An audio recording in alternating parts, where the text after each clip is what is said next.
Happy Tuesday, guys. Happy Tuesday. I hope everybody is doing fantastic. I hope everybody has had a wonderful day despite any circumstances. We're not talking about anything negative. We're completely focusing on the positive and we're going with the flow.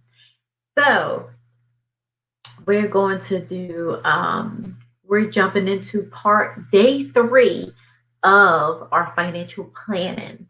So, good evening, guys. I'm your girl, Finance Muslima. I am your licensed life insurance agent in the states of Pennsylvania, North Carolina, Connecticut, Georgia. I am your go to girl for all things mindset and money. I am your financial coach. I am a speaker. I am an author. I am super grateful for you guys because you guys, I'm just be so humbled by the love and the support, and I'm so thankful for you guys. So you guys give me all the more courage, and you give me all the more confidence, and y'all help me just to keep pushing, guys. I promise y'all do, because there be a lot of times when I just come through and push through, and I don't really be there, honestly, personally. But we're going to do this. So thank you all. So I don't know if you guys know, but every Tuesday since COVID started, I have a different black owned business on, and it's always been women. I'm connected with some of those amazing, dope women from all over. We've had Chicago, we've had Atlanta, we've had Philly, we have New York, Jersey. We just had Brittany on. She's in St. Louis. So I'm connected with a lot of dope women. And what I decided to do probably for about 5, 6 months now. I was like, you know what? I'm gonna have a feature a different women on my platform every week, and we're gonna talk about real life skills. We're going to talk about business. We're going to talk about real life, though. The mental health subject has not been touched the way it needs to be touched. We're personally all going through a lot of things, and we tend to come on these social media platforms looking for entertainment a lot. We need to stop looking for so much entertainment and, tap down into the areas of our life of where we really need to focus. So I decided to be that go to platform and talk about what's not being talked about. And a lot of you appreciate it, and a lot of you don't. But that's what we're doing over here. So if you missed tonight's live with Brittany in St. Louis, she's owner of Beauty Impact. She has an amazing, amazing line of authentically made products coming straight out of Africa, and she educates on what each particular thing means. She's not just a salesperson. So that was a fantastic conversation tonight, as always, with Brittany. So if you missed it, you can go back to the previous live and catch that. I might send it out through an email if you're on my list. I might not. I don't know yet. So we're strapping down. We're focusing on 12 days of financial planning. I told you guys this month of February, I'm pushing and going strong. I'm doing it for y'all. Because a lot of times I be tired, but I'm doing it for y'all. I gotta help my people. Gotta help my people. And I just come through and address all of the questions, all of the concerns, all of things that people may be struggling in, and they come to me and ask me different various things. Some people are in a position where they can't afford to pay for financial coaching or pay for financial planning. So I decided to give you the guts of the things you need to create it yourself. If you want your own personal finance plan or your own personal strategy, you would need to invest in yourself and pay for those services. But I'm going to help you guys out with a lot of things that you should be able to create it and get it done yourself. So thank you for everybody. We have I have a lot of new followers. We have about 2 or 3 people new to the private Facebook group. They've been referred in some form of fashion. So all of you guys that's referring the private Facebook group or sharing the YouTube with your friends, I definitely appreciate you guys, and I'm grateful for that. So if you're on and you have not subscribed to the email list, go to my website, www.faithfamilyfinance.co, and subscribe to the email so you can stay connected. And also the YouTube channel is in there as well. If you ever want to go back and check out things that I stream live on YouTube as well. Because if you do, all you need is a pen and a paper, a pen in your journal or a pen in some type of financial book, and go watch the lives. Go watch things that was previously done, and you'll get a lot of information on various different topics of things that you need, whether it be marketing, whether it be business stuff, your basics of money management, budgeting, LLCs, EINs, different things you need to get jump started, how to create passive income, how to multiply money, life insurance, all different various things. Go back to the channels. You always need to have you a financial journal, a book, some type of sort of book or something that you're keeping your daily log in when you're writing down your goals and stuff, and go back and watch videos and write down what you need, and attack your goals, and stay focused on the target first and foremost. So this is day 3 of financial planning. So we talked about our dreams and goals, laying those out in a proper way and prioritizing what should be first. And then we talked about the personal finance strategy. This is night 3, day 3. We're going to talk about a cash flow summary. So I'm giving you guys all of the equip necessary. I'm giving you all the layout, the strategy of how does financial planning go. So a lot of people have questions about, can I afford a financial coach? When should I invest in myself in a financial coach? What is a financial, what is a financial planner? What does it consist of? How can it help me personally? So when it comes to this finance game, I am a person where I saw a lot of problems. I had my own personal finance problems. I learned solutions. So in return, I give you guys solutions to things. So it's a problem and it's a solution provided. Can you afford a financial coach? Do you need financial planning? I feel like it don't matter where you are in your life. It's something you need to make money to be able to invest in. You need to find it, just like you find the money to do things for leisure or for what's important to you. Because the bottom line is, whatever you lack in your finances, and a lot of times it's just the education and the lingo of a lot of things we don't understand. So in order for you to understand those things and get the necessary tools and resources and strategies to get to the next level, how do you get these things if you're not willing to invest in yourself and you constantly looking for things for free? And then you get the things for free and you're not taking notes and taking action on your own personal life. So you gotta, if you can't afford financial coaching, or the financial planning is not in your budget right now, which it should be if you don't know how to properly create a budget, or you don't know where particularly you're going with your budget, is deeper than just working on making money and saving. Financial strategy and financial planning is deeper than just knowing how to create income, making money, saving money, going to work, having a side hustle, and think that you're going to stack your savings account. Is way deeper than that in order to have that financial foundation solid that I talk about all the time. So day 3, we're going to talk about a cash flow summary. So cash flow, we'll take it from the beginning. What is cash flow? Cash flow is your earned income, whether it be from work, whether it be from a side hustle, whether it be from an online boutique or online sales that you do, and however that you do it. Cash flow is your earnings and your managing your expenses. That's your cash flow. So I'm going to use some scenarios and give you guys some numbers, and we're going to figure this thing out. So on the top of your cash flow summary, the first thing on your cash flow summary is going to be your income. So this scenario that I have, this scenario that I'm using, your personal income is $5,705. That's your income. Then we figured out from the previous step that your expenses was $1,467. How did we figure out that your expenses was $1,400 a month? Because in the previous step, we set and wrote down, going through your expenses, how much you pay on housing, how much you pay on food, how much you pay on gas, how much shopping you do at Amazon, How about your utilities? We sit and figured out all these expenses. Your car insurance, your life insurance should be in there. Your medical insurance, if it's not being taken out of your job or whatever the case may be, it is an expense.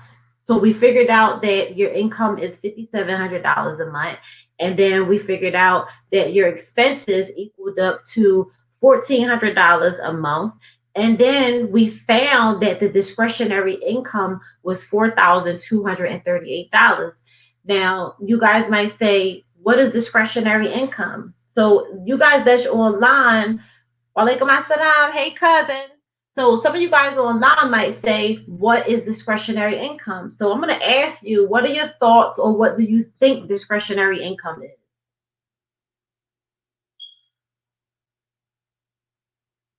This is one of those words where people shy away from having a financial conversation or sitting down with a financial professional because we tend to get frustrated or we shy away from things that we don't know. Instead, we need to learn them. How you plan on making millions of dollars or becoming wealthy or leaving legacy to your children or getting in position to build your own empire for your children to eat off if you're not willing and able to learn different terminologies to sit you at different tables with different people that speak in the lingo that you need.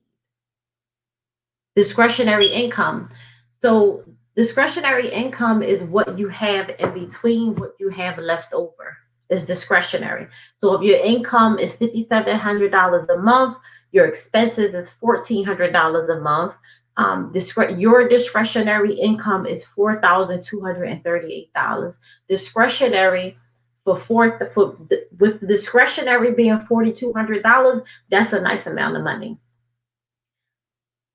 A lot of, so I would probably say 80% of people's discretionary income is not $4,200. Why? Because most people are in a situation where what they make goes right back out the household. So it's like your income match your expenses, and a person discretionary income may be $100 or $200 a month that you have left over after you pay your expenses. So this scenario person has $4,200 discretionary income. That means she's making a nice amount of money. She's bringing in $5,700 a month. Her expenses are cut down. They're $1,400 a month. So she's living pretty well. $1,400. Some people just pay rent with $1,200 a month. So how's her expenses $1,400 a month? I personally know that this person's, and I'm comparing this to their expenses is $1,400 a month because this is a person that's in military and don't pay for housing. So her $1,400 is everything except mortgage. She don't pay any mortgage. Military pay mortgage. She only paid everything else that she had. So she's able to balance and have a lot of money left over. $4,200. That's a lot of money to people left over for discretionary income.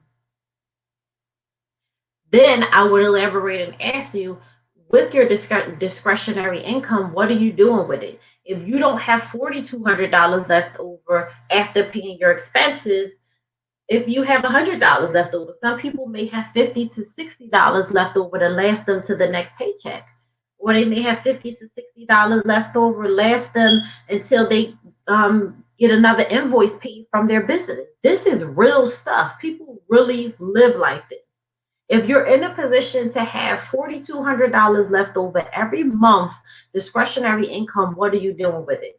What are your options of things that you can do to reinvest in the $4,200 and make that money make you more money?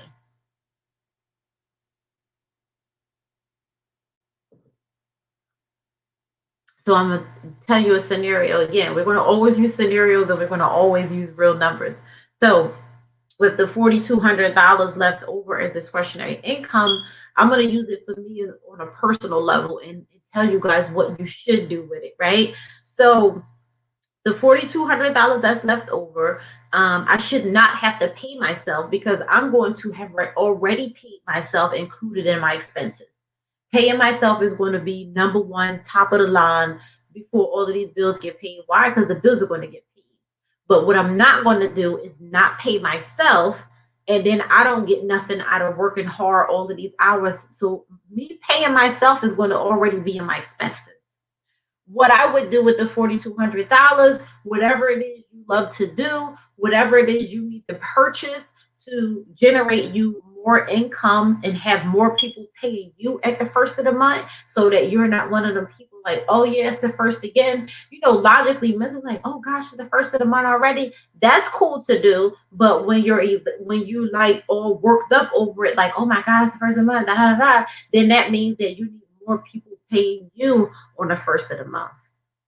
So with the $4,200 discretionary income, money's left over after your expenses, I would say I'm definitely going to put half of it in savings. I'm going to put half of it. I say I want to put $2,000 in savings. I'm going to use the other 2,000 to maybe re-up on some products. Maybe I have some vendors in LA or China, or maybe some vendors in New York of things that I need to purchase in order to make some sales. Maybe I sell T-shirts. I'm going to rack up and get me two to three cases of T-shirts to have them on deck. Maybe I have an invoice need to be paid with my printing guy. I'm going to pay him so I can have him print these shirts and I can have them ready, cash deck on hand, so that when I start promoting via social media and email campaigns and Facebook, as I start promoting these t-shirts or this thing, and my website start to go crazy with sales, I'm going to have that product on hand and ready to ship out. And I'm going to have A1 customer service, so that whether those are loyal customers that always come back, or you grab you some new customers, they're going to get their shipment in their appropriate amount of time. They're going to love the good quality of the t-shirt. They're going to wear it and take pictures and promote yourself. That's free promotion. Then they're going to give you a good review. And then look, when you're ready to add another product to what it is that you do, you did t-shirts already. So now you may want to start an ebook, or you want to write a physical book, whatever the case may be. When you launch that second product, those people that want those t-shirts, they're going to be willing to invest in you again because they like what your brand stands for. They like you as a person. They sold a tip, obviously, because they bought into you. You had A1 customer service with the t-shirts that they loved and piqued the interest. They decided to support you. They're like, you know what? I'm going to see what this book about. I like her. I'm going to support her. Boom. You got another sale for your other product from people you already have in line or deck because you treated them so good. Just some options of things you can do with $4,200. You have to get creative. You have to think and just do what you feel. Don't say this is the where people go wrong. Oh, I'm gonna start a t-shirt line because everybody else seems to make money off t-shirts, and you go wrong with that. For one, you're doing it because everybody else doing it. For two, you doing it and you didn't even sit down and find out the proper resources, where to get the t-shirts at wholesale or online for the best price and the best quality. Two, how did you come up with the price to charge the t-shirts? Are you charging $25 to $30 because everybody else charged that price? How much are you charging for shipping? Oh, I'm gonna charge a flat rate $5. Okay, so where are you going to use, post office or UPS, or do you have a machine to print your labels that's going to save you money and actually not go over the $5 shipping, and then you going into your money?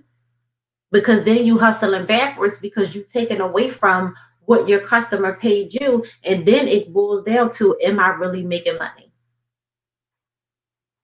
So once you do your cash flow summary, you have your income, your expenses, you see what your discretionary income is. That is the scenario if you have extra discretionary income. This girl's discretionary income is $4,200 a month. If you are a person and you say you have your income, you did your expenses, Creature, realistically, I only have $150 left to my name every month after I pay my bills, and then you're not in position to go and purchase products and be able to make more sales. You can't leverage $150 strategically in a longevity way to be able to make more money. So what I would say is you need, what do you do right now outside of work?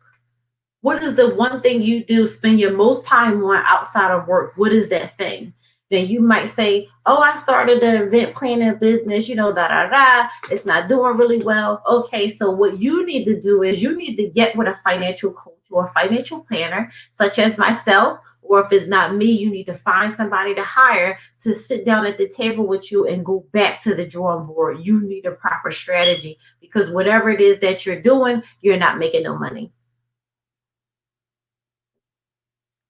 If you really love that thing. Now you might say, oh, the event planning thing, I just do it sometimes, but I don't really love it. Okay, so find something that you like to do. If you're the person that your discretionary income is $150 every month after paying your expenses, bare minimum, then I would say you need to add more cash flow. You need to find something else to do to make some more money.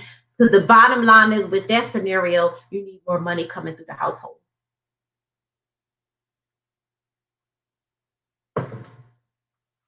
And I'm gonna say this too before I get off of this.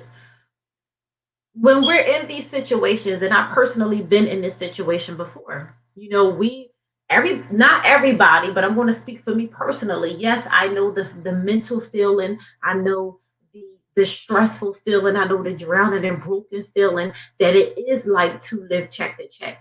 Personally, yes, I've been in that situation. If you have $150 left every month after paying your expenses, you are a person that's living check to check.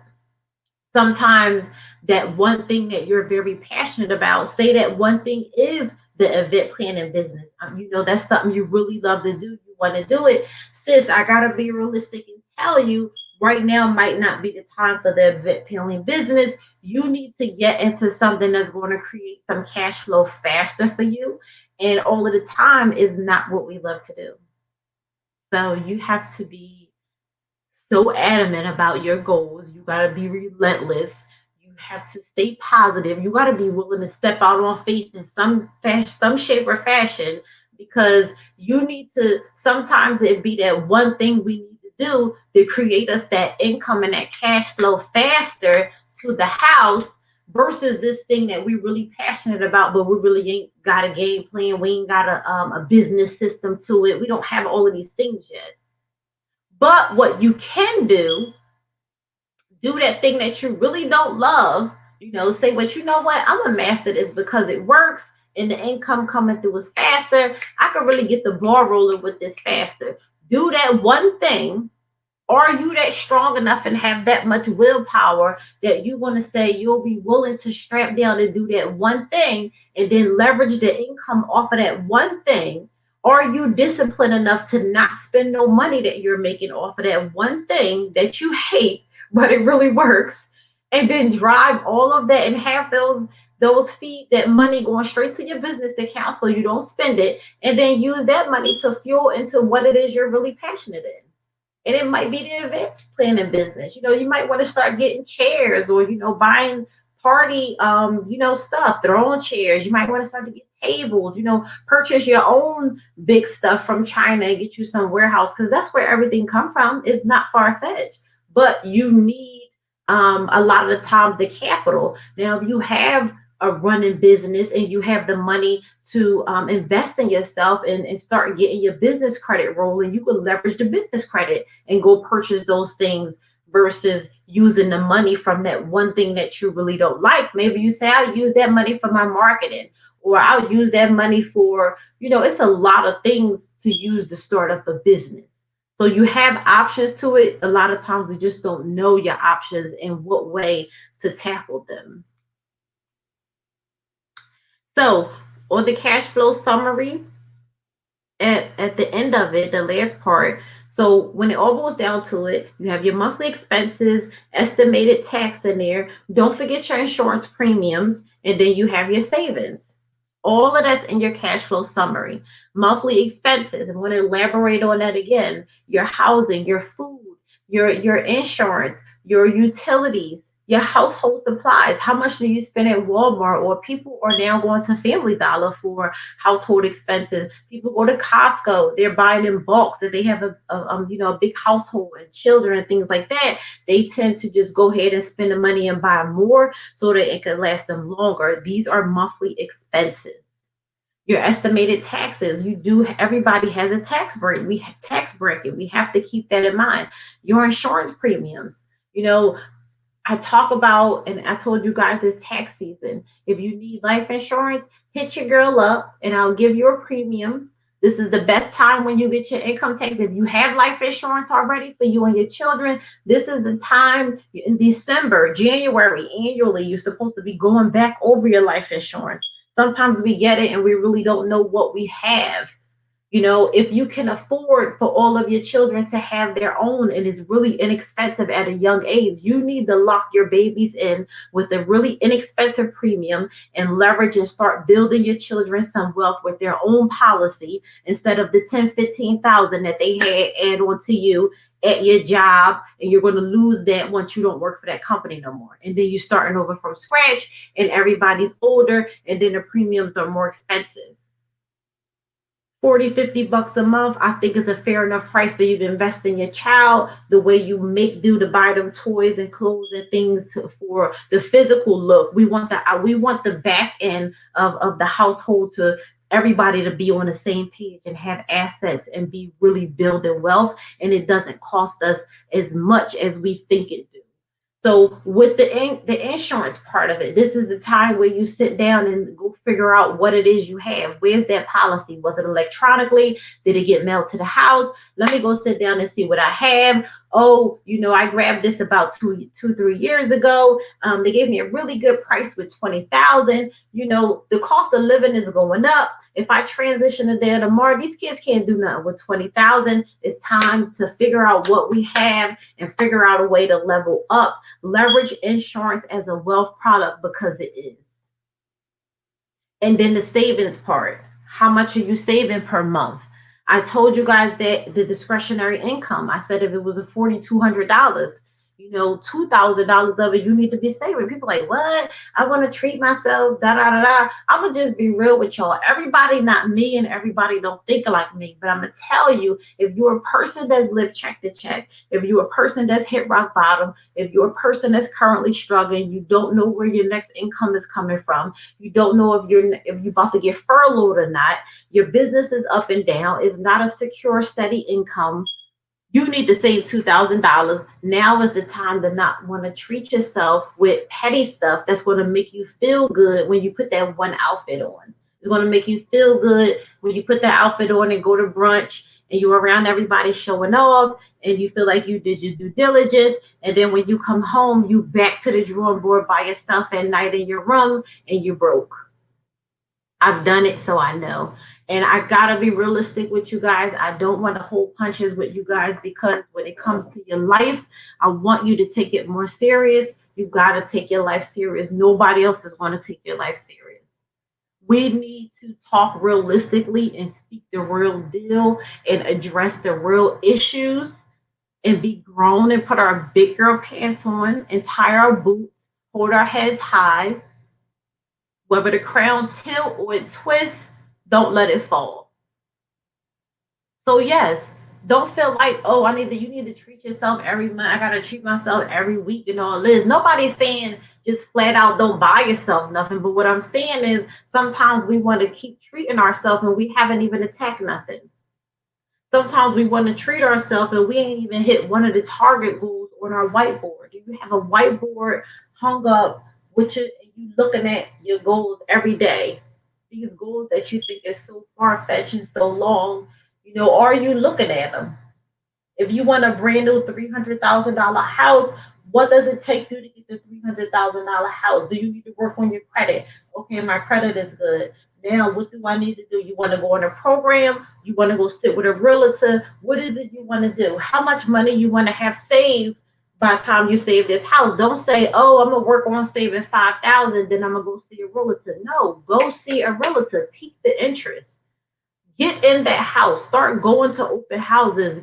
Touch it and feel the experience of what it is that you're shooting for. And I'm gonna tell y'all something. It makes you hit the target even easier because now you've felt the experience and you want it and you're going to do what it is to take to get it because you done got yourself in it. You feel it and you want that lifestyle. You want that one thing. So mentally, our minds then told us, okay, even if you went in the open house feeling like, oh, I can't afford this house, this is too much. You already negative. You didn't downplay what God probably got for you. Then I bet you one thing, when you leave there, You're gonna be like, I gotta get that house. You should be. If you're a goal chaser, I'm gonna get that house. I gotta get that house. You go back, go home, go to the drawing board, write down what it takes for you to get it. Connect with a realtor, set yourself a goal of how much money you want to save every month and get you a house. You gotta have a game plan for it though. You can't just wake up and like, me personally, I got five big things that I'm working on shooting for right now, right? It don't go like that. Like just wake up every day and oh, I'm gonna do this, I'm gonna get that, and then I'm gonna start this other business, and then faith, family, and find like I can't you can't just do that. You don't hit the target like that. And I can personally tell you because I've never hit no targets like that. When I wrote it down, when I've created a game plan, when I've had a strategy in front of me, and every day I get up, whether I'm tired or not, I don't stop my day until I'm done what it is I need to get done. That's how you hit your target. So when it comes to saving money, I want you guys to stop feeling like when you save and you taking away from yourself. No, when you need to get more savings goals. Even if you have 20,000 in the bank today, you need to get more savings goal and start thinking and moving like wealthy people. Why? Because you already know the feeling of being broke. You already know the feeling of living struggle, check to check, and you should not want to be there again. Who does? It's a terrible place. I've been there. Nobody wants to be there. So even if you had $20,000 in the bank, it's all about the mindset. It's nothing wrong with saying, let me hit some of my targets so that now when I treat myself, it's not going to be to a petty $200 pocketbook. Now when I treat myself, it's going to be to hiring a financial coach or somebody to take me to the next level. Or now when I treat myself, I got $500-600 to hire an interior decorator to come in and decorate my new office space and my new $3,000 home that I'm going to create another $300,000 from working in this space from home. I just gave you guys a whole strategy.